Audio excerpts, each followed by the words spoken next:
আসসালামু আলাইকুম সবাইকে। আহ, হাতি ভাইয়ের অবস্থা ভালো না, এটা গতকালকে আমি জাস্ট বলছিলাম আমার দুইটা ভিডিওতে। তো আজকে ওনার যে অবস্থাটা সেটা হচ্ছে যে ওনার বেঁচে থাকার সম্ভাবনা মাত্র 5%। তো ডাক্তাররাই বলছে, এবং ডাক্তাররা এই ধরনের পেশেন্ট যদি বেঁচে যায় তাহলে কি হইতে পারে ভবিষ্যতে ওনার চলাফেরা, হাঁটা চলাফেরা বা বেঁচে থাকার সম্ভাবনা নিয়ে বলছে।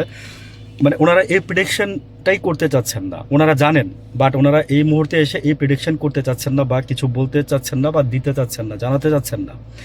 তো আদি ভাইয়ের কি হয়েছে দেখেন, গানের নিচে দিয়ে এদিক দিয়ে ডান পাশ দিয়ে গুলি লেগে আপনার বাম পাশ দিয়ে বেরিয়ে গেছে। হ্যাঁ, নিচে আপনার এই যে এই পাশে মগজের একটু নিচে দিয়ে, একজন ডাক্তারের বরাদ দিয়ে বলতেছি। তো এই পাশ দিয়ে কি তো ভিতরে যা হওয়ার হয়ে গেছে আর কি। আহ, তো আসলে কি আল্লাহর কাছে যখনই বলতে যাই তখনই ভাই স্তম্ভিত হয়ে যাই, বলার কোনো ভাষা ভাই খুঁজে পাই না যে আর কি বলবো, বলার কি আছে। তো বেঁচে থাকার সম্ভাবনা 5%, যদি উপর আল্লাহ একমাত্র স্বয়ং যদি আল্লাহ যদি ওনাকে নিজ হাতে যদি ওনাকে ফিরাই দিয়ে যায়, এর বাইরে আর বলার কোনো একটা ভাষাও ভাই নাই, কারোর সাধ্য নাই।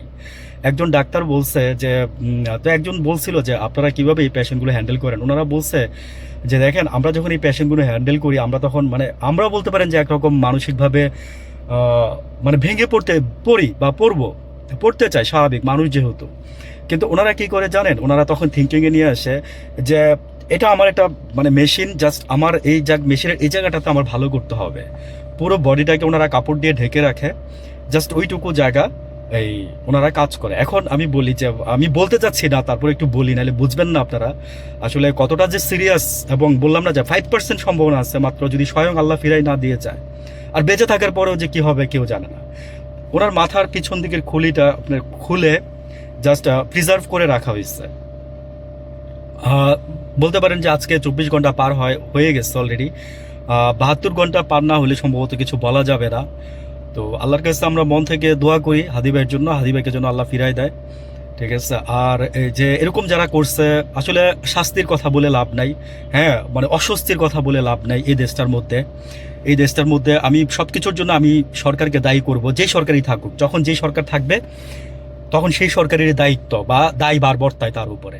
ইউনূস সাহেবের প্রচণ্ড পরিমাণে হেয়ালিপনা আছে, স্বরাষ্ট্র মন্ত্রণালয়ে প্রচণ্ড পরিমাণে হেয়ালিপনা আছে, থাকবেই। বিকজ আপনারা বসাইছেন কাদেরকে? আমরা বলছিলাম যে ছাগল দিয়ে হাল চাষ করতে আইসেন না, হাল চাষ কিন্তু ভালো হবে না বা হবে না, আপনার মন মতো আপনি জমি তৈরি করতে পারবেন না। তাই করছেন আপনারা।